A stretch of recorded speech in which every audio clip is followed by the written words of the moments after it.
गर्भोपलक्षित, स्मयोपलक्षित विविध प्रकार के दोष, उन सब दोषों को ध्वंसन करने में, गर्भादि सभी दोषों को, अपने भक्तों के गर्भादि सभी दोषों को ध्वंसन कर देते हैं अपने स्मित से। स्मित माने हास संकोच। हासो जनोन्माद करी च माया, जनों में उन्माद करने वाली जो माया है वही भगवान का हास है, प्रहास। उस हास को जरा मंद कर देना, वही स्मित, मंदहास। इसीलिए कहीं कहीं स्मित को मंदहास भी कहते। स्मित माने मंदहास। तो उदारहास, प्रहास, तो सम्यक हास है। तो वही तो माया का पूर्ण विस्तार है। जिस समय भगवान हंसते हैं उस समय माया का पूर्ण विकास हो जाता है। तो जरा हास का संकोच किया तो माया का संकोच हो गया। माया का संकोच माने भक्तों में उसका प्रवर्तन न होना, यही उसका संकोच। भक्तों में माया का प्रवर्तन न होना, क्योंकि भगवान ने यही बतलाया। भक्तों ने तो प्रार्थना किया कि इस माया को मार दो, ये बड़ी खराब है। जय जय जय अजित मजा, जय जय जय अजा मजित दोष गृहीत गुणाम। हे अजित, हे अजित, जय जय। सम्यक उत्कर्ष को प्राप्त हो, सम्यक उत्कर्ष को प्राप्त करें। क्या करें? अजांजहि, इस अजा को मारो। अजा माने माया, ये अजा माने माया। अजा इसलिए इसको कहते हैं कि अजायमान, अनुत्पन्न, अनादि कहलाती है ना, अनादि। प्रकृतिम पुरुषं चैव विध्यनादि उभाव। प्रकृति और पुरुष दोनों अनादि। अनादि है तो अर्थात अज है, उत्पत्ति नहीं है उसकी। अथवा अजा के तुल्य अजा है। अजा माने बकरी, अजा कहते हैं बकरी। बकरी के तुल्य माया है। जैसे कबरी बकरी, कबरी बकरी, लोहित शुक्ल कृष्णा, लाल और सफेद और काली, तीन रंग की कबरी बकरी जैसे होती है, तैसे करबुर रंग की अजा बकरी, ये अजा। उपनिषद का एक वचन है, अजा में काम लोहित शुक्ल कृष्णाम बहवी प्रजा सृजमानाम स्वरूपा अजो हे को जुषमाणोनुषेते जहात्येनाम भुक्त भोगा मजोन्य। कहते वही अजा प्रकृति है, वो भी लोहित शुक्ल कृष्णा। जैसे बकरी, कबरी बकरी तीन रंग की है, लोहित शुक्ल कृष्ण रंग वाली कबरी बकरी होती है, तो इसे ये अजा प्रकृति भी तीन रंग की है, सत्वगुण, रजोगुण, तमोगुण। सत्वगुण इसका सफेद रंग है, रजोगुण इसका लाल रंग है, तमोगुण इसका काला रंग है। तो तीन रंग की जैसे कबरी बकरी होती है, तैसे तीन रंग की लोहित शुक्ल कृष्ण रंग वाली, सत्व रज तम तीनों गुणों वाली ये प्रकृति माया भी अजा। एकाम, एक ही है ये अजा में काम लोहित शुक्ल कृष्णाम। कहते बहुत से बच्चों को पैदा कर दिया इसने, सब कबरे बकरे, कबरे कबरे बहुत बच्चे। माने महत तत्व, अहं तत्व, महत तत्व, अहं तत्व, षोड़श विकार, ये सब उसी अजारूपी प्रकृति के बच्चे, अजारूपी प्रकृति के बच्चे। चलिए वो भी सब सत्वरजतम गुण वाले, सुख दुख मोहात्मक सब हैं। महत तत्व भी, अहं तत्व भी, षोड़श विकार भी, पृथ्वी आदि सारे प्रपंच ही सुख दुख मोहात्मक। सुख दुख मोहात्मक माने सत्वरजतमय, सत्वरजतमोमय। कहते इस अजा जो प्रकृति है उसको कोई बकरा इसका सेवन करता हुआ इसके पीछे पीछे भटकता रहता। अजो ये को जुषमाणोनुषेते, जैसे कबरी बकरी का अनुसरण करने वाला कोई बकरा होता है, वो उसका पीछा करता हुआ, अनुसरण करता हुआ उसके पीछे लगा रहता है। ऐसे कई जीव हैं जो लोहित शुक्ल कृष्णा अजा प्रकृति का अनुसरण करते हुए, उसके दिए हुए भोगों को भोगते हुए और प्रपंच में पड़े हुए हैं अरबों जुग जुगांतरों से कल्प कल्पांतरों। इसमें जहाते नाम भुक्त भोगा मजोन्य, कोई अज विलक्षण प्रकृति का कोई अज इससे अपना प्रयोजन संपादन करके छोड़ देता है अलग। जैसे कोई अज जीव जो संसार से विरक्त हो जाता है, प्रकृति के द्वारा भोग लिया और प्रकृति के द्वारा ही ज्ञान भी प्राप्त होता है। ज्ञान भी तो प्रकृति से मिलता है। देह प्रकृति से मिली, इंद्रियां प्रकृति से मिली, मन प्रकृति से मिला, बुद्धि प्रकृति से मिली। प्रकृति ना हो तो कहां से देह इंद्रिय मन बुद्धि अहंकार मिले? देह इंद्रिय मन बुद्धि अहंकार न मिले तो कैसे श्रवण करें, कैसे मनन करें, कैसे निधिध्यासन करें, कैसे विचार करें, कैसे तत्व ज्ञान प्राप्त करें? तो तत्व ज्ञान प्राप्ति का साधन भी प्रकृति है। सैसा प्रसन्ना वरदा नृणाम भवति मुक्ते, सा विद्या परमा मुक्तेर हेतुभूता सनातनी। ये प्रकृति के जड़ रूप को ही लेकर के ये प्रशंसा चल रही है। वास्तव में तो प्रकृति का ये तो उसका भगवती का प्रकृत्यंश तो जड़ रूप है, परंतु अधिष्ठान रूप उसका शुद्ध रूप है, सिद्ध रूप।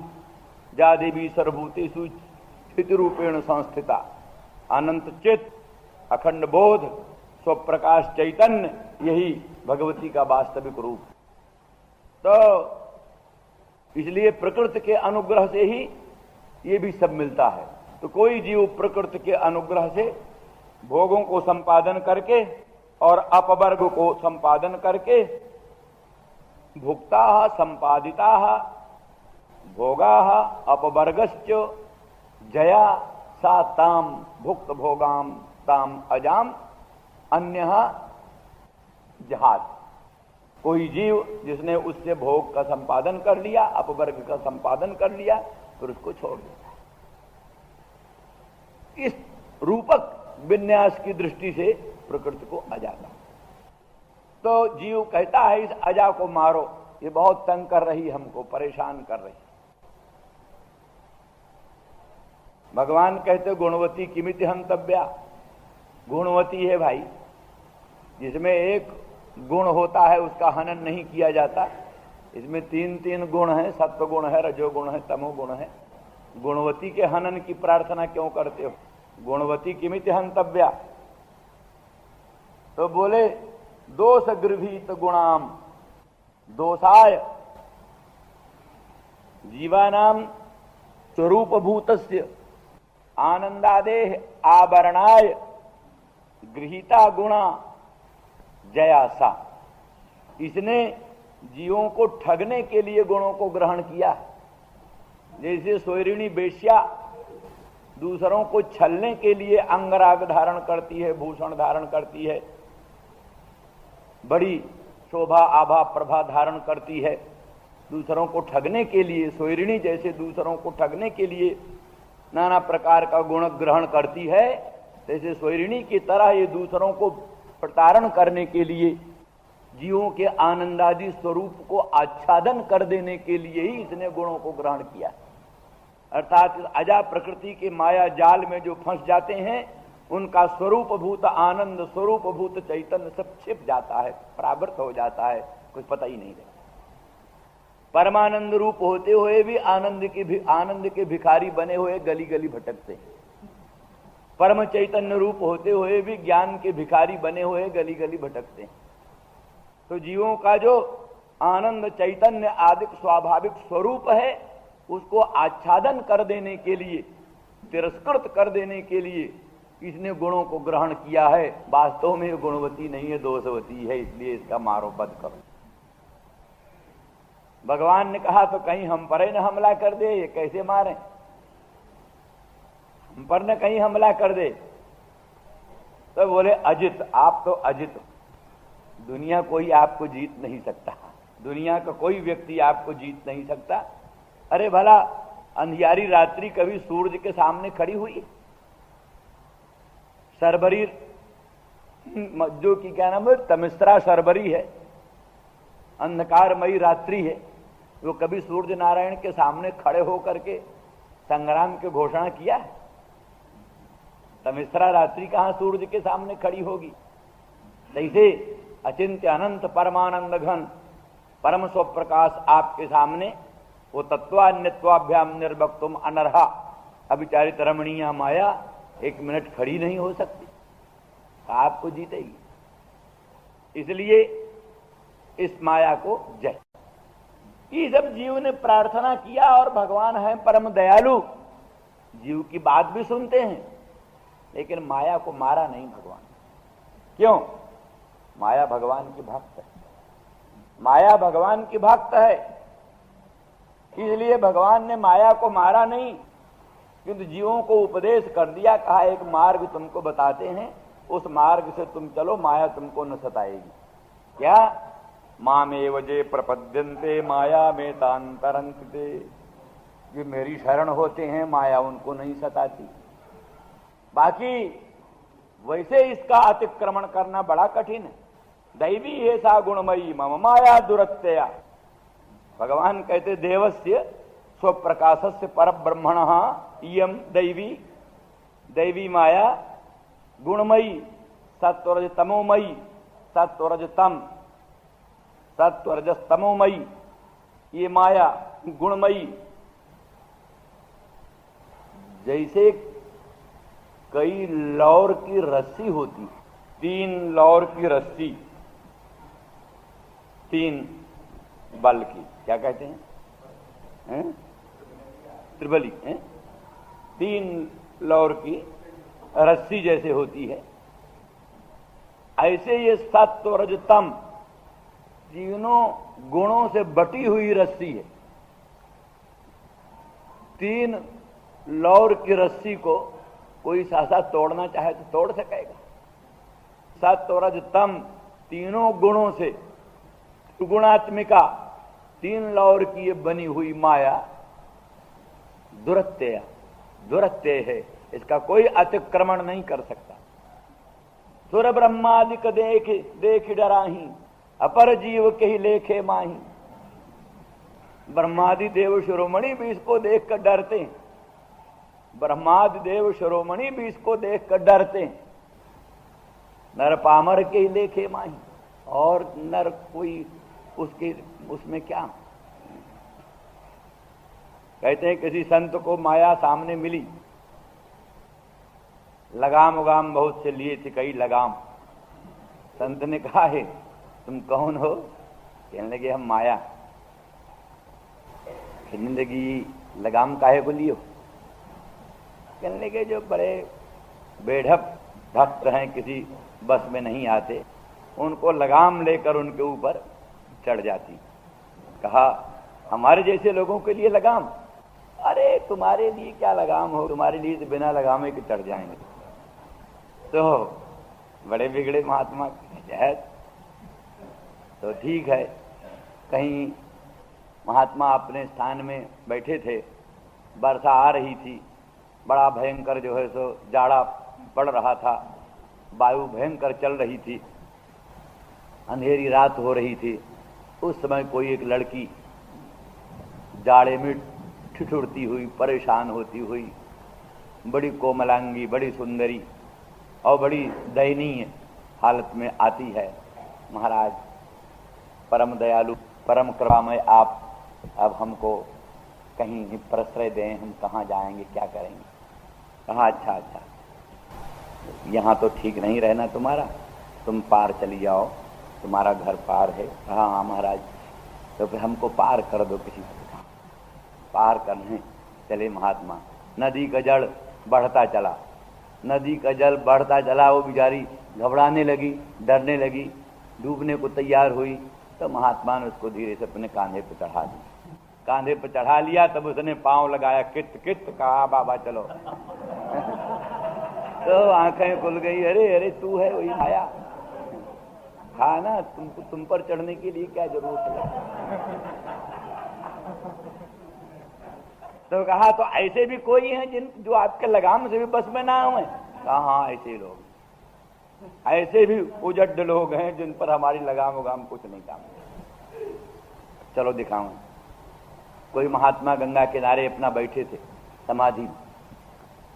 गांव की बहुत सी औरतें आईं, उनको खूब पूजा किया, चंदन चढ़ाया, माला चढ़ाया, ये चढ़ाया वो चढ़ाया, कुछ नहीं। महात्मा देखा ही नहीं आंख उठाकर। वहीं एक बच्चा छोड़ गई, महाराज जरा इस बच्चे को ध्यान रखना, हम लोग नहाने जा रही। नहाने गई, बच्चा वहीं खेल रहा था।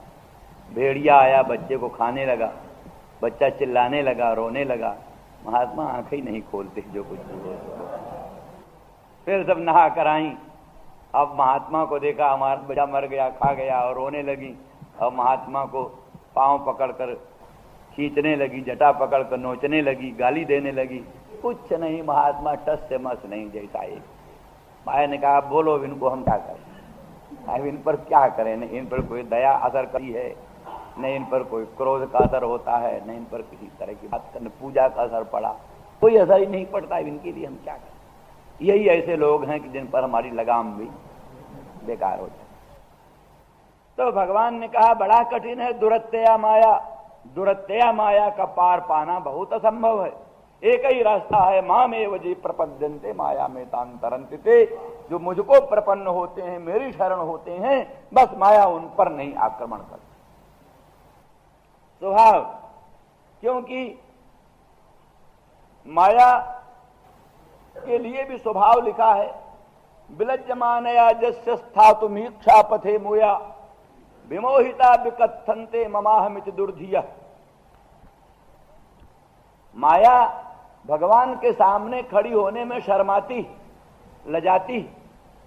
विलज्जमानया जस्य स्थातुमीक्षा पथे मोया, भगवान की इच्छा पथ में, दृष्ट पथ में खड़ी होने में माया शर्माती। क्यों शर्माती? तो एक तो पहले यही बात है कि सूर्य नारायण के सामने तमिश्रा रात्रि खड़ी हो ही नहीं सकती। तमिश्रा रात्रि सूर्य नारायण के सामने जाने में शर्माती, शर्म लगती है उस सूर्य नारायण के सामने अंधियारी रात्रि कैसे जाए। आज तक कभी जोगा ही नहीं बना ऐसा। कल्प कल्पांतर युग युगांतर बीत गए, आज तक कभी जोगा ही नहीं बना जब तमिश्रा रात्रि सूर्य नारायण के सम्मुख आई हो। तो जिसके सामने कभी भी नहीं गई तमिश्रा रात्रि, अंधकारमयी रात्रि, उसके सामने कैसे जाए। तो भगवान सूर्य नारायण के तुल्य स्वप्रकाश परात्पर पर ब्रह्म, और तमिश्रा रात्रि के तुल्य वो माया है। वो भगवान के सामने खड़ी होने में ठीक शर्माती है। विलज्जमानया जस्य स्थातुमीक्षा पथे मोया।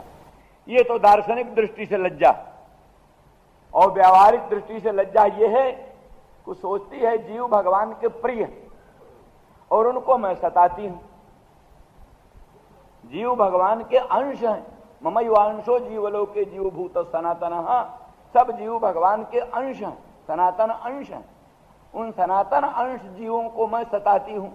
पुनरप जननम पुनरप मरणम पुनरप जननी जठरे शयनम के दुख परंपरा में उनको फंसाती है। तो प्रभु के सामने कैसे मुंह दिखावें, प्रभु का अपकार करें और प्रभु के सामने मुंह दिखावें। कोई प्राणी हमारे गले में माला डालाए, आंख में कांटा चुभो होए, उसकी कोई भक्ति है? आंख में तो कांटा डाले और गले में माला पहनावे।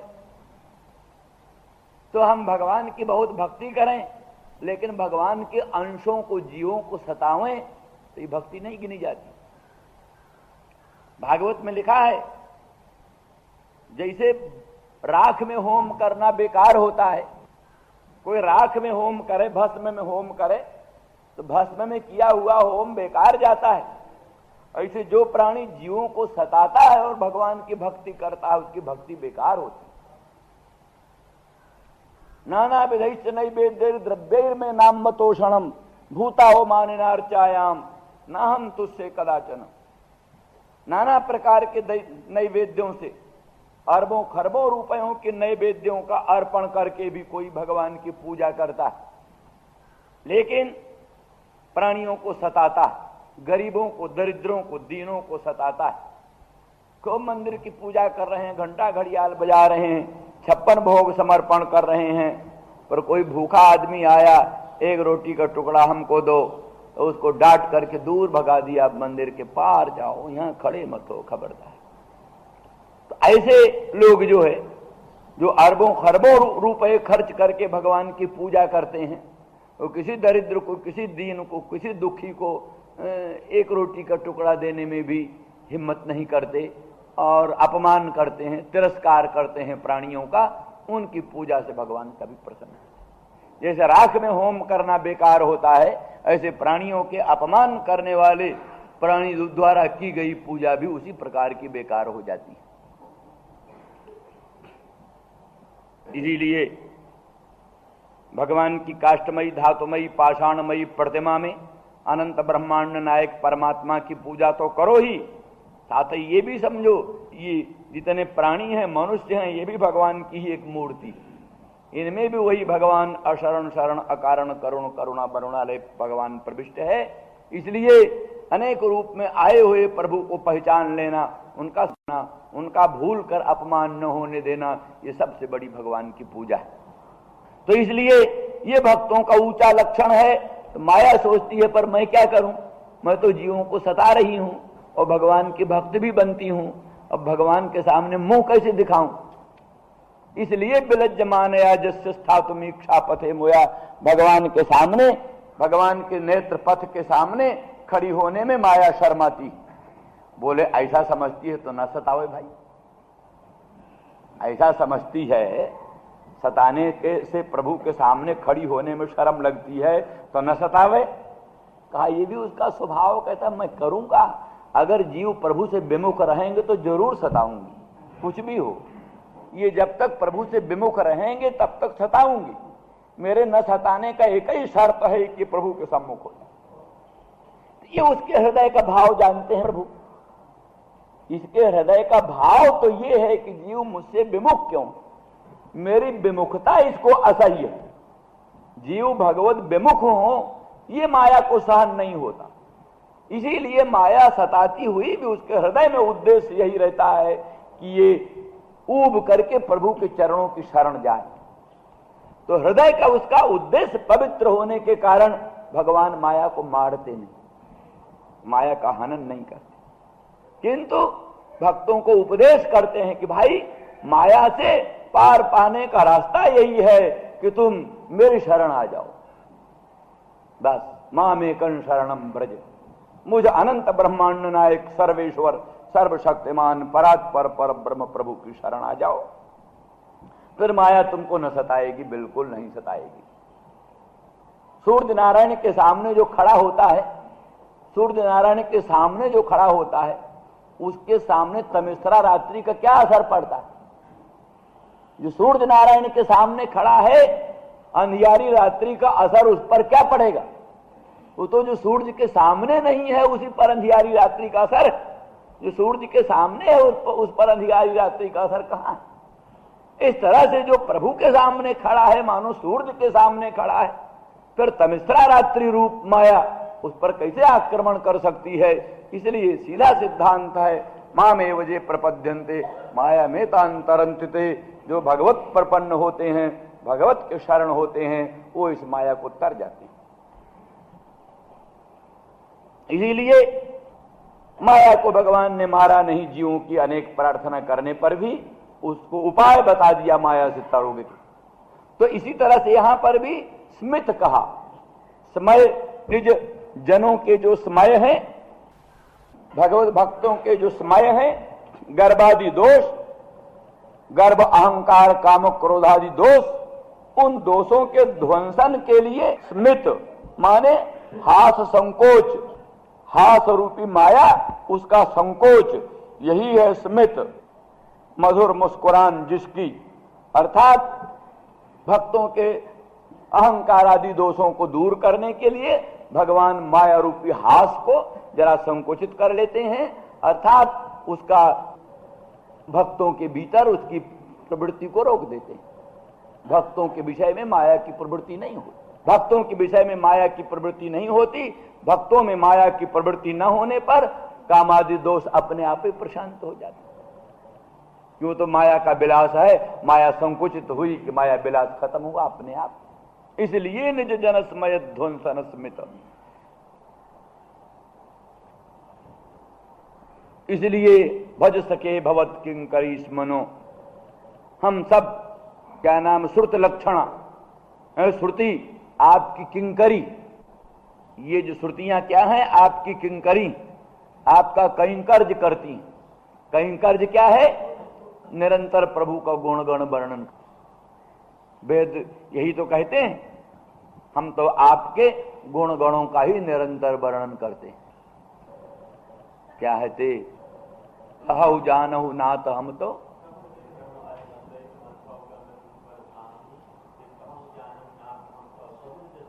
सगुण जस नित गावहीं। वेद ही कहते, वेद स्तुति। रामायण में वेद स्वयं प्रकट होकर के रामचंद्र राघवेंद्र भगवान की स्तुति करते हैं।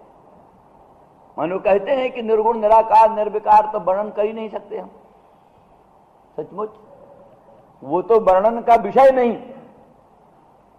वो वाणी का विषय नहीं, वो तो निज पिय कहो तिनहि सिय सैनन, वो तो सैन से ही हो सकता है, वो वाणी का गोचर नहीं। निराकार ब्रह्म, निर्गुण ब्रह्म, अद्वितीय ब्रह्म कभी भी श्रुतियों का विषय नहीं, कभी भी श्रुतियों ने शब्द से उसको कहा नहीं। निषेध मुख से ही कहा, निषेध मुख से, नेति नेति नेति नेति। नवोढ़ा स्त्री अपने सखियों के बीच में बैठी है, नववधू अपने सखियों में बैठी है, उसका पति सभा में बैठा। पति को पूछ रही सखियां, कहो सखी कौन है तुम्हारा जी? ये है, ये है, ये। उंगली निर्देश करती हैं सखियां, वो नेत नेत करती जा रही, करती जा रही। जिस समय ठीक उसके पति पर अंगुली निर्देश होता उस समय चुप हो जाती, भी नहीं कहती, भी नहीं कहती। लज्जित होकर तूष्णीमभूत हो जाती है। सखियां समझ लेती हैं बस यही पति।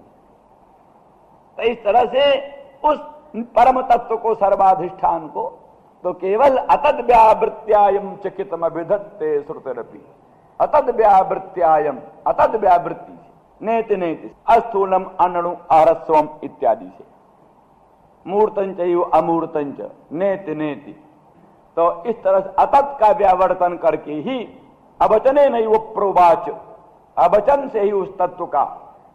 वेद क्या कहते हैं? कहते सगुण जश नित गावन। हम तो आपके सगुण यश को, भगवान अनंत ब्रह्मांड के उत्पादक हैं, भगवान अनंत ब्रह्मांड के पालक हैं, भगवान अनंत ब्रह्मांड के संहारक हैं, भगवान सर्व काम है, भगवान सर्वगंध है, भगवान सर्वरस है, भगवान वामनी है, भगवान भामनी है, भगवान दिव्याति दिव्य कल्याण गुण गणों से युक्त हैं। इस तरह से गुण को ही लेकर के वेद वेदांग श्रुतियां सब परब्रह्म परमात्म तत्व का प्रतिपादन करती हैं। तो ऐसी परिस्थिति में यही कैंकर्य, कैंकर्य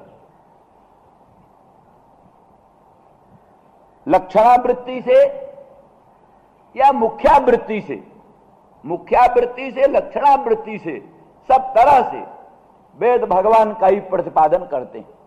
सगुण भी भगवान ही है, निर्गुण भी भगवान ही है। निर्गुण कोई भगवान से भिन्न थोड़ो ना, भगवान का ही निर्गुण रूप, भगवान का ही सगुण रूप। बल्कि भक्त लोग तो यही कह लेते हैं कि प्राकृत गुण गणों से रहित तो होना ही निर्गुण होना है। निर्गुण ये नहीं मतलब कि भगवान में गुण कोई होता नहीं, अनंत कल्याण गुण गण भगवान में होते ही हैं। निर्गुण का अर्थ ही है प्राकृत गुण गण शून्य, यही निर्गुण का अर्थ है। तो इसलिए जो निर्गुण है वही सगुण है, जो प्राकृत गुण गण रहित है वही अचिंत्य अनंत दिव्य कल्याण गुण गण युक्त है। यही सगुण निर्गुण दोनों का समन्वय है साम भक्तों की दृष्टि से। वेदांती की दृष्टि से भी यही अर्थ है कि वो भगवान आप्त काम पूर्ण काम आत्मा राम परम निष्काम है, गुण निरपेक्ष है इसलिए निर्गुण है, लेकिन अनंत गुणगण भगवान को भजते रहते हैं। जैसे कौस्तुभ मणि अपनी शोभा बढ़ाने के लिए प्रभु को भजती है, इसलिए प्रभु अनुग्रह करके कौस्तुभ मणि को अपने कंठ में धारण कर लेते हैं। कंठ की शोभा बढ़ाने के लिए नहीं, किंतु कौस्तुभ मणि को अलंकृत करने के लिए। परम पदम भूषण भूषणांगम कौस्तुभ मणि को अलंकृत करने के लिए, विभूषित करने के लिए अनुग्रह करके प्रभु अपने कंठ में कौस्तुभ मणि को धारण कर लेते हैं। ऐसे गुणगणों की सार्थकता के लिए, गुणगणों की तपस्या से संतुष्ट होकर, गुणगणों की प्रीति से संतुष्ट होकर प्रभु गुणगणों की सार्थकता के लिए गुण निरपेक्ष होते हुए भी गुणों को अंगीकार कर लेते हैं। यही भगवान का सगुणत्व है, यही भगवान का निर्गुणत्व है। तो हर दृष्टि से, निर्गुण दृष्टि से, सगुण दृष्टि से वेद सर्वदा भगवान का ही प्रतिपादन करते हैं। किम विदत्ते विदत्ते च किमनुद्य विकल्पयेत, अंत में कहा माम विदत्ते विदत्ते च विकल्प्या पोह्यते तो हम एतावान सर्व वेदार्थ। ऐसा कहा है कि वेद भगवान का ही अभिधान करते हैं, भगवान का ही विधान करते हैं और अनात्म प्रपंच का, भगवान के ही किसी अंश का निषेध करके और भगवत स्वरूप का ही अवशेष रखते हैं। इस तरह से उपक्रम, उपसंहार आदि खड्विध लिंगों के द्वारा संपूर्ण वेद वेदांगों का महातात्पर्य भगवान परब्रह्म में ही है। इसलिए वेदैश्च सर्वैरहमेव वेद्यः, सब वेदों के द्वारा भगवान ही वेद्य हैं। सर्वे वेदा जत्पद मामनन्ति, सब वेद उस परम पद परमेश्वर का ही प्रतिपादन करते हैं। इन सब श्रुतियों के अनुसार श्रुतियां कहती हम आपकी किंकरी हैं। जैसे बंदीगण, यही लिखा श्रुति स्तुति में, वेद स्तुति में।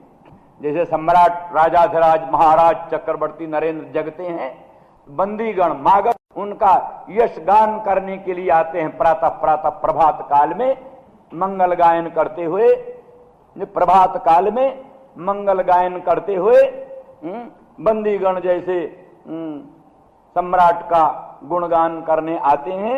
ऐसे भगवान पृथ्वी से भित्त सुश्लोक ही बोधयन्त्यनु जीविना। तो इस तरह से प्रत्युष हुआ जहां भगवान के सृष्टि का समय आया। जिस समय प्रलय का समय हो तो रात्रि है, भगवान सो रहे हैं।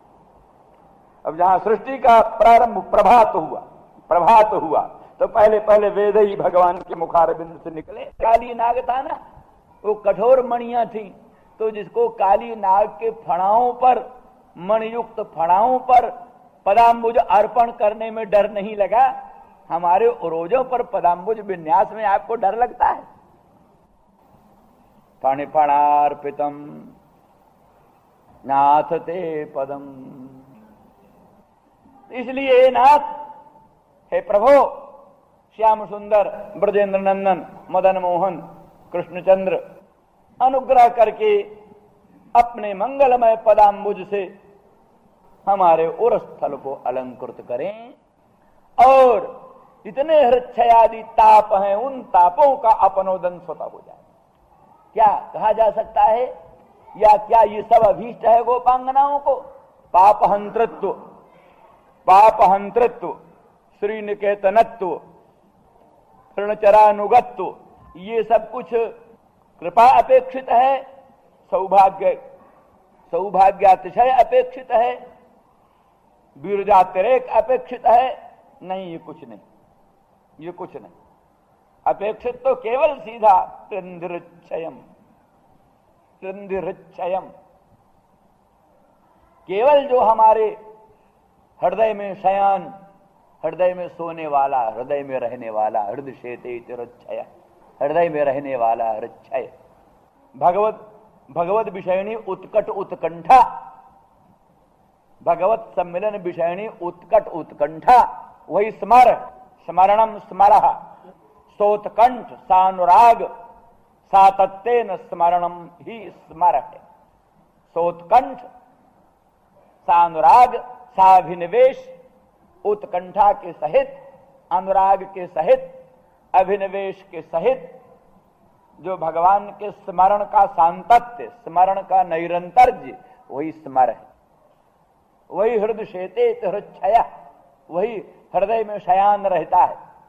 भगवत विषयणी वासना, भगवत पदाम्बुज सम्मिलन की उत्कट उत्कंठा, उत्कट कामना, उसी को पूरी करें।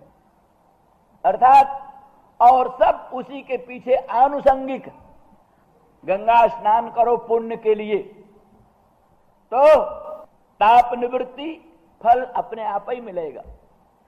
ताप निवृत्ति के लिए अलग स्नान करने की जरूरत नहीं है। गंगा के महात्म्य अतिशय से, पुण्य प्राप्ति की दृष्टि से गंगा में स्नान करो, ताप निवृत्ति तो अपने आप होगी, पाप निवृत्ति भी अपने आप होगी, मल निवृत्ति भी अपने आप होगी। मल निवृत्ति, ताप निवृत्ति, पाप निवृत्ति सब आनुषंगिक है। शुद्ध महात्म्य अतिशय से गंगा में स्नान करना, तो शुद्ध भगवत सम्मेलन की दृष्टि से, भगवत पदाम्बुज सम्मेलन की दृष्टि से और प्रभु का स्मरण करना, प्रभु की प्राप्ति का प्रयास करना, और सब चीजें जो है कृपा स्वाभाविक प्राप्त होगी, सौभाग्य अतिशय स्वाभाविक प्राप्त होगा। प्रभु के वीर्यातिरेक जनित रक्षण आदि सब अपने आप ही प्राप्त होंगे, उसके लिए अलग प्रयास की अपेक्षा नहीं। इस तरह से गोपांगना प्रेम मार्ग की आचार्या, ये तो कही चुके हैं प्रसंगानुसार कि काम का विकार, कंदर्प का विकार अवस्था के अनुसार किसी के हृदय में प्रकट होता है। 16 वर्ष की अवस्था होने पर, 15 वर्ष की अवस्था होने पर यथावसर यौवन काल में कामादिकों का उद्रेक होता है, किंतु गोपांगनाओं के हृदय में तो बाल्यावस्था से, बालिका थी, उत्पन्न होते ही बालिकाएं उत्पन्न हुई, उत्पन्न होते ही कृष्ण राग में अनुरक्त हुई। फिर उनके जैसे जैसे बढ़ती गई, उनके अंतःकरण में, अंतरात्मा में, प्राणों में, रोम रोम में सांग श्यामांग श्री कृष्णचंद्र भरपूर हो गए। तो जिनके अंग अंग में, रोम रोम में, प्राणों में, अंतरात्मा में, अंतःकरण में सांग श्यामांग श्री कृष्णचंद्र भरपूर हैं, फिर यौवन काल में भी अनंग संचार का भी अवकाश कहां, जगह कहां है? जगह हो, सांग श्यामांग से भरपूर अंतःकरण अंतरात्मा जिनका है, उनके यहां अनंग का अवकाश कहां? इसलिए अनंग वनंग कुछ नहीं है। ये तो सिर्फ इस दृष्टि से कि भगवत विषयणी उत्कट उत्कंठा व्यक्त करके भगवन्निष्ठ भावोद्दीपन करने की दृष्टि से, भगवन्निष्ठ भावोद्दीपन की दृष्टि से इस प्रकार के उनके शब्द विन्यास हैं। प्रणतदेहि नाम पापकर्षणम, इसीलिए ऐसे भक्तों के संबंध में, ऐसे भक्त जो हैं, जो केवल मात्र एकमात्र शुद्ध प्रेम का ही महत्व जानते और कुछ नहीं जानते, ऐसे ही प्रेमी भक्तों के लिए भगवान फिर ये बोल जाते, सब मम प्रिय नहीं तुम ही समाना, मृषा न कहूं मोर यह, अनुज राज संपत्ति वैदेही, देह गेह परिवार सनेही, सब मम प्रिय नहीं तुम ही समाना, मृषा न कहूं मोर यह बान। अंधेर खाता की बात भगवान ने कह डाली। अनुज भरत आ गए, लक्ष्मण आ गए, जिसके प्रेम की महिमा बड़ी जबरदस्त, उस दिन स्वामी जी ने भी कहा था और रामायणी जी ने भी कहा था, भरत की भी महिमा और लक्ष्मण की भी महिमा, उनके प्रेम का मुकाबला करने वाला दुनिया में कोई हुआ ही। भरत का प्रेम, लक्ष्मण का प्रेम, कितना ऊंचा प्रेम। अनुज राज, अयोध्या का राज्य, अनंत ब्रह्मांड का राज्य, अनुज राज संपत्ति, और जाने दो वैदेही, जिसके लिए हा सीते मृगलोचने करते हुए वन वन में भटक रहे थे, कहीं किसी लता का आलिंगन, कहीं किसी वृक्ष का आलिंगन, कहीं किसी शिला का आलिंगन करते हुए पागलों की तरह भगवान रामचंद्र राघवेंद्र परात्पर पर ब्रह्म प्रभु पागल हो रहे थे। वो सीता, वैदेही, देह मेरा ये देह, गेह घर परिवार, स्नेही, सब मम प्रिय नहीं तुम ही समाना। हे बंदरों से, भालुओं से बोल रहे हैं, हे भालुओं, हे बंदरों, सब मम प्रिय नहीं तुम ही समाना, तुम्हारे समान कोई प्रिय नहीं। लक्ष्मण भी प्रिय नहीं, शत्रुघ्न भी प्रिय नहीं, भरत भी प्रिय नहीं, वैदेही भी प्रिय नहीं, सब मम प्रिय नहीं तुम ही समाना। है ना अंधेर खाते की बात। सब मम प्रिय नहीं तुम ही समान। और झूठ बोल रहे हो महाराज, हमको प्रसन्न करने के लिए बोल रहे होगे, कैसे मृषा न कहूं मोर यह बाना। झूठ बात नहीं कर रहे, मेरी ये बाना ही, मृषा न कहूं मोर यह बाना। तो गोस्वामी तुलसीदास जी ने कोई अपने दिमाग का फितूर कह डाला हो सो बात नहीं। श्रीमद् भागवत में यही शब्द क्या है बोलो, न तथा में प्रियतमो आत्मजो निर्न शंकर न च संकर्षणो न स्त्रीर नैवात्मा च यथा भवान। कहते मेरे प्रियतम आत्मयोनि ब्रह्मा भी इतने मुझे को प्रियतम नहीं। कृष्ण भगवान बोल रहे हैं भागवत में 11 स्कंध में उद्धव, हे उद्धव, आत्मजोनि ब्रह्मा मुझको उतना प्रिय नहीं है। शंकर हमारा स्वरूप ही है, वो भी हमको इतने प्रिय नहीं है। न तथा में प्रियतमो आत्मजो न शंकर न च संकर्षण, दाऊ भैया बलराम वो भी इतने प्रिय नहीं है। न स्त्री, स्त्री जो है रुक्मिणी वो भी इतनी प्रिय नहीं है। ऐश्वर्याधिष्ठात्री महाशक्ति रुक्मिणी भी इतनी प्रिय नहीं। न च संकर्षणो न स्त्री नैवात्मा च, मेरा ये आत्मा भी मुझको उतना प्रिय नहीं है। जथा भगवान, जथा भक्ता कहने के प्रसंग में सामने उद्धव खड़ा है, जथा भगवान, तुम जैसे प्रिय हो ऐसे कोई प्रिय नहीं। किसी प्रसंग में कह दिया तय मम प्रिय लक्ष्मण ते दूना, ऊना तय मम प्रिय लक्ष्मण ते दूना, लक्ष्मण से दूना प्रिय। भरत होते मोहि अधिक प्यारे, भरत होते मोहि अधिक प्यारे। इन बंदरों को बोले, बंदरों को भालुओं को, भरत होते मोहि अधिक प्यारे। ये सब क्या कहोगे, इसको अर्थवाद कहोगे, प्रशंसा कहोगे? साहब वही मना कर रहे हैं, मृषा न कहूं, इसमें कोई कल्पना की बात मैं नहीं करता हूं। मोर यह बाना। तो इसलिए यहां सार ये है कि आत्मयोनि ब्रह्मा पुत्र, शंकर आत्मा, संकर्षण भाई, स्त्री अपनी पतिव्रता पत्नी है, आत्मा अपना शरीर स्वाभाविक प्रेमास्पद होता है। लेकिन सबसे अधिक प्रिय भक्त, सबसे अधिक प्रिय भक्त, दूसरे प्रसंगों में भी कहीं एक जगह कहा, छिंद्याम स्वबाहुमपि प्रतिकूल वृत्तिम। सनकादिकों के संबंध में ब्राह्मणों से उनकी स्तुति करते हुए, प्रशंसा करते हुए कहते छिंद्याम स्वबाहुमपि, मैं अपने बाहुओं को भी काट डालूं अगर तुम्हारे विपरीत, मेरे बाहु भी तुम्हारे भी विपरीत चेष्टा करने लग जाए, ये मेरे भुजा अगर तुम्हारे विपरीत चेष्टा करने लग जाए तो इन बाहुओं को भी काट के अलग कर दें। कितना प्रेम प्रभु का, न ब्राह्मणान में दई। तो छिंद्यां स्वबाहुमपि प्रतिकूल वृत्तिम, ये सब बात। तो इस सब का सार ये है कि और सब में प्रेम नहीं है ऐसी बात नहीं, प्रेम है सब में। आत्मजोनि में प्रेम है, शंकर में प्रेम है, श्री में प्रेम है, संकर्षण में प्रेम है, पर उनमें प्रेम का नाता दूसरा। संकर्षण में प्रेम भ्रातृत्वेन रूपेण प्रेम, आत्मजोनि ब्रह्मा में प्रेम पुत्रत्वेन रूपेण प्रेम,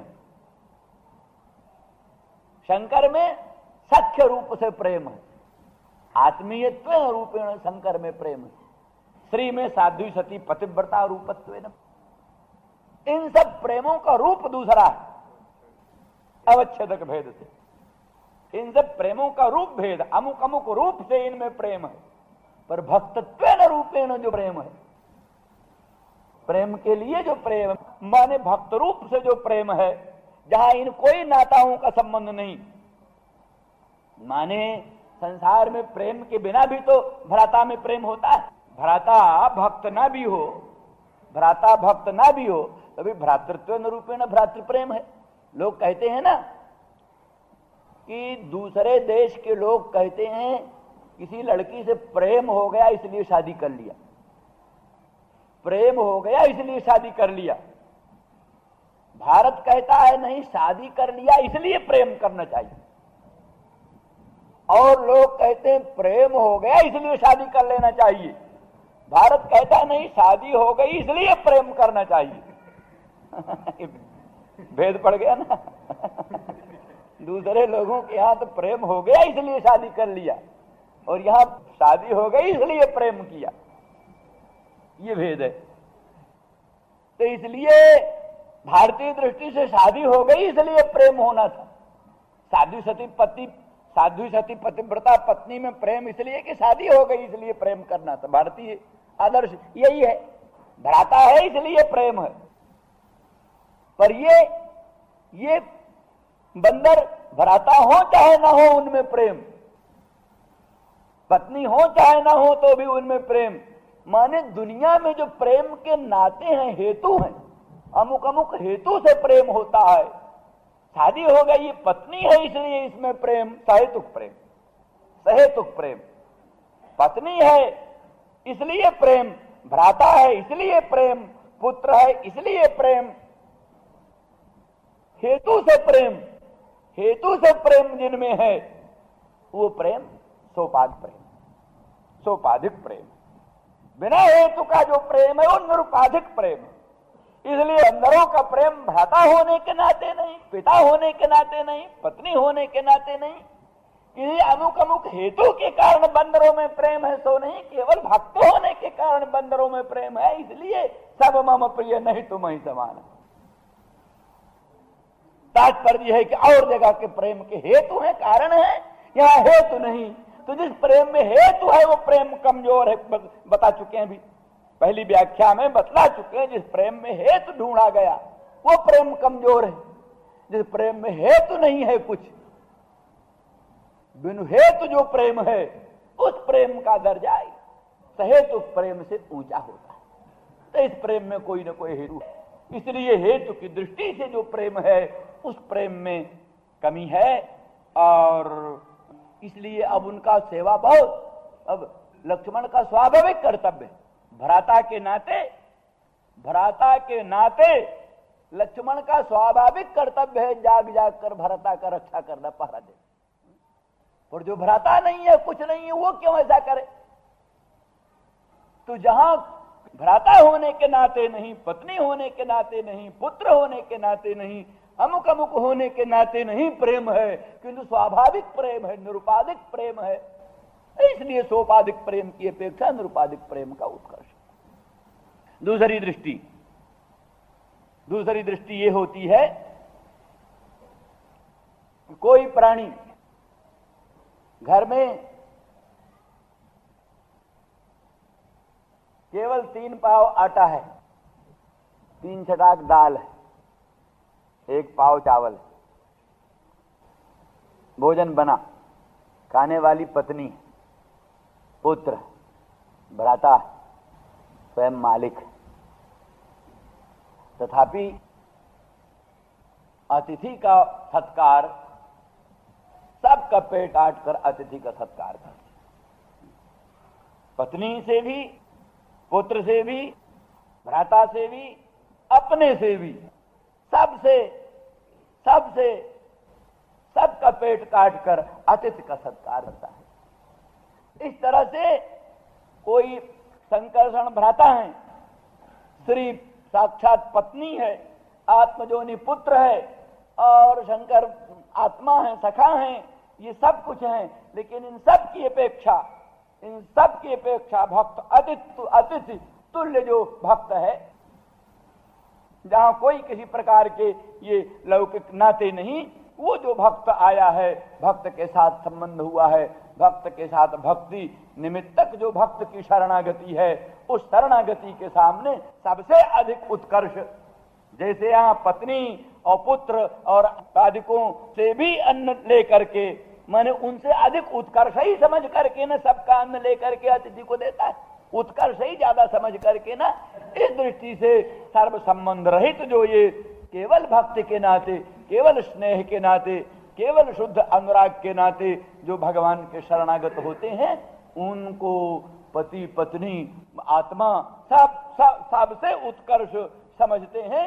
ये जैसा एक सदगृहस्थ का धर्म है, सदगृहस्थ का धर्म है कि सबसे अधिक महत्व और प्राथमिकता, जैसे व्यवहार में कहते प्राथमिकता, बहुत से कर्तव्य हैं पर बहुत से कर्तव्य में इस कर्तव्य को हम प्राथमिकता देते, प्राथमिकता। तो प्राथमिकता भगवान जैसे एक अतिथि के भोजन के संबंध में सबकी अपेक्षा सदगृहस्थ प्राथमिकता अतिथि को देता है, या किसी सन्यासी को, सन्यासी पहुंच गया किसी के घर में, तो भले पत्नी भूखी हो, पुत्र भूखा हो, भाई भूखा हो, स्वयं भूखा हो, तो उसमें प्राथमिकता सबसे प्राथमिकता वो सन्यासी में देते हैं। इस न्याय से संकर्षण और स्त्री और ये सब की दृष्टि से भी प्राथमिकता इस भक्त को, इस न्याय से भक्त को प्राथमिकता है कि और औरों का और नाता है वो आत्मीय है, उनमें प्राथमिकता नहीं है कि वो आत्मीय है। प्राथमिकता न होने में हेतु यही है कि वो आत्मीय है, माने यहां उनके अपकर्ष का हेतु वही है कि वो आत्मीय है। इन्हें लक्ष्मण से अधिक सेवा थोड़ा ना बंदरों ने किया कि तुम लक्ष्मण आत्मीय है, उनका वैसा सेवा करना कोई बड़ी बात नहीं। लक्ष्मण आत्मीय है, उस भाई का वैसा सेवा करना स्वाभाविक है, उसका वो अपना कर्तव्य प्राप्त है। यहां देखिए ना, उद्धव जी महाराज गोपांगनाओं के पाद पंकज रज के स्पर्श की कामना करते। क्यों साहब? गोपांगनाओं को जो सौभाग्य प्राप्त है वही सौभाग्य तो लक्ष्मी महारानी को भी प्राप्त है। लक्ष्मी महारानी के पाद पंकज का स्पर्श चाहो, लक्ष्मी महारानी के पाद पंकज रज का स्पर्श चाहो। क्या है जो सौभाग्य प्राप्त है वही सौभाग्य प्राप्त है लक्ष्मी को, तो लक्ष्मी के पाद पंकज रज के स्पर्श की कामना करो। उद्धव जी जिस समय द्वारकापुरी में विद्यमान हैं, वहीं पटरानियां हैं 16,108, और उनमें भी ये अष्ट पटरानियां तो बड़ी प्रधान हैं। रुक्मणी महान पटरानी हैं, तो उनके पाद पंकज रज का स्पर्श की कामना करते, क्योंकि वो तो संपूर्ण सौभाग्य जो कुछ गोपांगनाओं को प्राप्त है प्राप्त ही। यहां तो वैध प्रेम है, वैधी प्रीति कमजोर होती है। हमारी सारी व्याख्या याद कर लो, वैधी प्रीति और रागानुगा प्रीति, पुष्टि प्रीति और मर्यादा प्रीति, इसके जो भेद हमने कहे हैं सब याद कर लो और सब का सब घटा लो। तो इसलिए इनमें तो वैधी प्रीति, वैधी प्रीति वालों की अपेक्षा रागानुगा प्रीति कहीं अधिक होती है स्वाभाविक। तो इनमें आत्मीयता ही दोष है। ये विवाहिता है, आत्मीय है, विवाहिता है, आत्मीय है, इसका कर्तव्य ही है हमें प्रेम करना, हमारा कर्तव्य ही है इस प्रेम करना। जहां कर्तव्य ही है वहां रागानुगा प्रीति का क्या काम? जहां कर्तव्य का विधान है वहां रागानुगा प्रीति को क्या स्थान है? ये कमजोरी पड़ गई। इसलिए उधर क्या है, उधर कर्तव्य नहीं है, विधान नहीं है, तो निषेध है उल्टा। गोपांगनाओं को श्री कृष्ण प्रेम का विधान नहीं है, निषेध है। लोक परलोक के विनाश का डर है, लोक परलोक का विनाश हो जाएगा, कुलटात तो प्रसिद्ध हो जाएगा, लोक में बदनामी, परलोक में नरक का डर।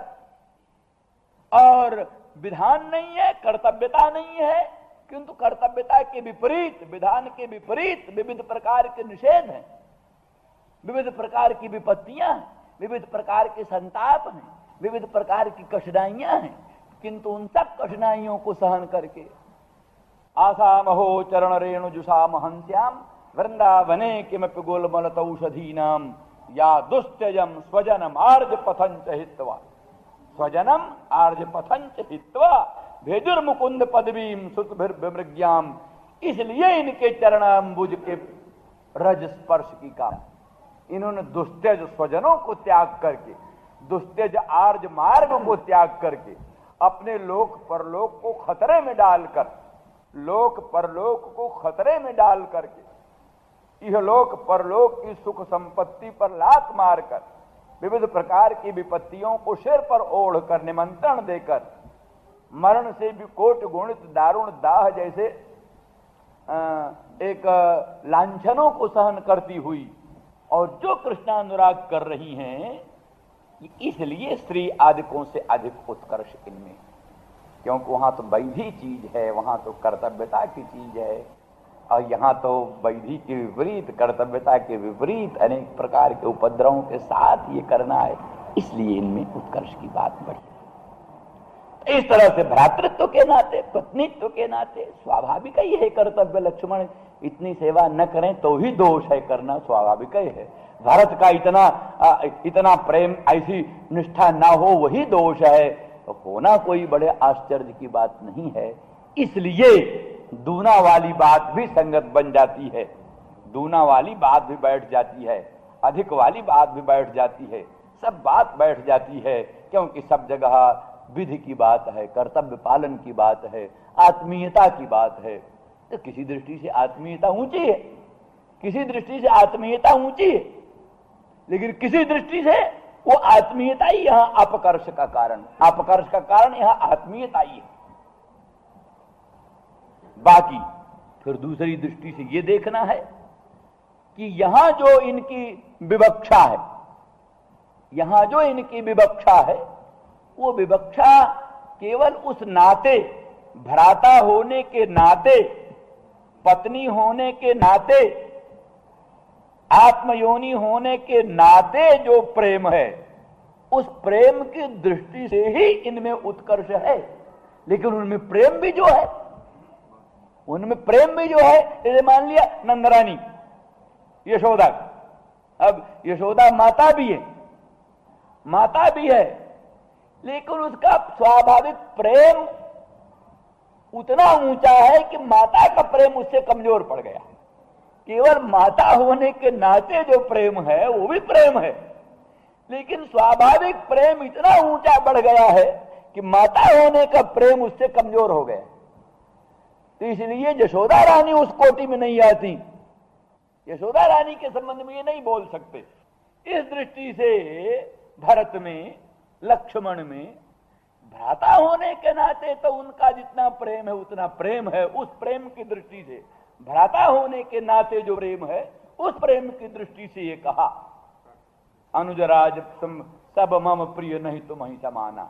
लेकिन जो उनमें स्वाभाविक प्रेम का भी उत्कर्ष है, उस प्रेम को जिस समय विभक्त करते हैं तो उस समय पर वो प्रेम दुगुना हो जाता है। एक भ्राता होने के नाते तो जो प्रेम है सो है, लेकिन भक्त होने के नाते जो बंदरों में प्रेम है वैसा ही प्रेम भी उनमें है, इसलिए उनमें प्रेम दुगुना हो जाता है।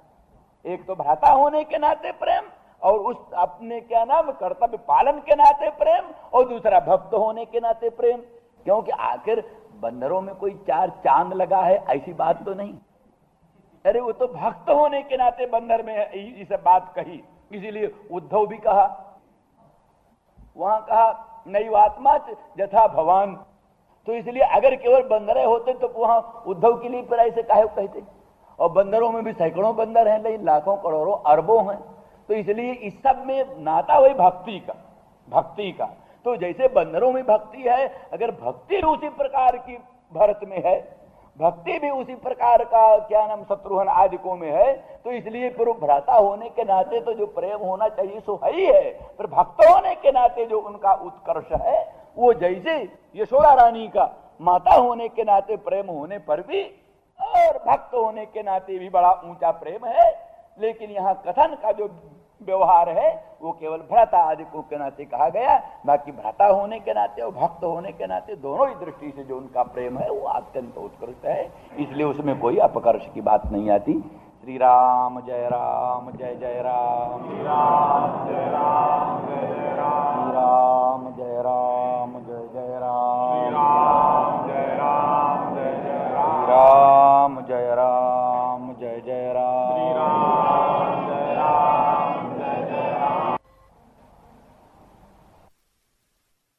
स्वाभाविक भगवदानंद अभिव्यक्त हो जाता। दोनों ही बात के लिए, सर्वानर्थ निवारण के लिए और भगवदानंद के प्राकट्य के लिए, दोनों ही के लिए एक ही सर्वोत्कृष्ट उपाय है, भगवान के मंगलमय पदाम्बुज को अपने हृदय में धारण कर।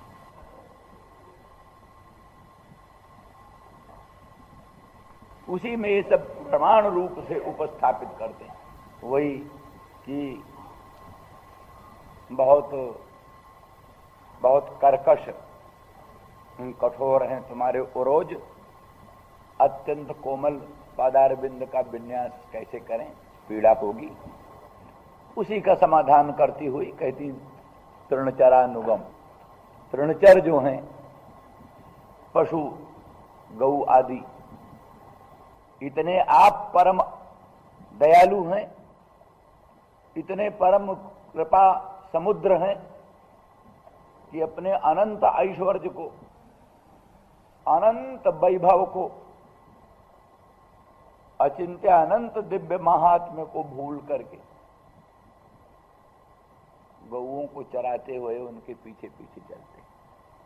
आप समझ लीजिए, अनंत कोटि ब्रह्मांड नायक सर्वेश्वर सर्वशक्तिमान भगवान जब गोचारण के लिए प्रवृत्त होते हैं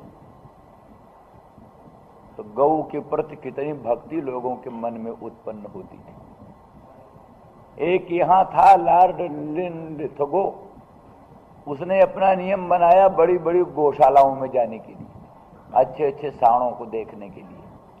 अच्छे अच्छे साण, अच्छी अच्छी गांवों को, गौओं को देखता था, इनाम बांटता था। तो बड़े आदमियों की, सेठ साहूकार राजा रईस लोगों की गौशालाओं की तरफ प्रवृत्ति हो गई। वायसराय लॉर्ड लिनलिथगो साहब गौशाला में आएंगे, ये लोगों की बड़ी दिलचस्पी गौशालाओं की ओर हो गई। स्वभाव है, जग जगह चरते श्रेष्ठ तत्व देवे तो सरोजना। श्रेष्ठ लोग जैसा आचरण करते हैं, दूसरे लोग उनका अनुकरण करते हैं। फिर आप कल्पना कर लीजिए, जिस समय चक्रवर्ती नरेंद्र महाराज दिलीप, अखंड भूमंडल के चक्रवर्ती नरेंद्र, लॉर्ड लिनलिथगो तो अखंड भूमंडल के चक्रवर्ती नहीं थे, वो तो एक राष्ट्र के वायसराय थे। उनकी प्रवृत्ति गौओं की ओर, साणों की ओर देख करके लोगों की अभिरुचि हो गई। जिस समय चक्रवर्ती नरेंद्र दिलीप, शहंशाह, अखंड भूमंडल के सार्वभौम सम्राट दिलीप गौ के पीछे पीछे चलते हैं, पैदल चलते हैं, बिना पादत्राण के, बिना पादुका के, और गौ के पीछे पीछे चलते। छायेवताम भूपतिरन्नो गच्छति।